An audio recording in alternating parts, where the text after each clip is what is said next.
কি গো মা, কি রান্না করছো? কেন দেখতে পাচ্ছিস না সরস্বতী পূজার ভোগ রান্না করছি। আহ, কি সুন্দর গন্ধ বেরোচ্ছে। থাক, আর তেল দিতে হবে না। ঠাকুর মশাই আসবে, গিয়ে বস। কুলটুল খাসনি তো? না না, খাইনি। বলছি কি, শোনো না, আমি না একটু পাড়ায় যাই, এক্ষুনি চলে আসবো। একদম কোথাও যাবি না বাবু, চুপ করে বস। কাকিমা, একবার বাবুকে ছাড়ো না। এই, ও এখন যেতে পারবে না, বাড়িতে পুজো আছে। রিয়া এসছে অঞ্জলি দিতে। এই, কে রিয়া রে? কেউ নয় মা। পড়াশোনার নাম নেই আবার রিয়া। যা, চুপ করে বস। ধুর, ভাল লাগে না চাই।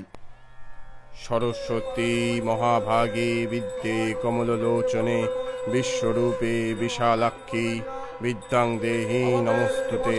মণ্ডপে নিবেদন সবুজ পাতার বাড়ি।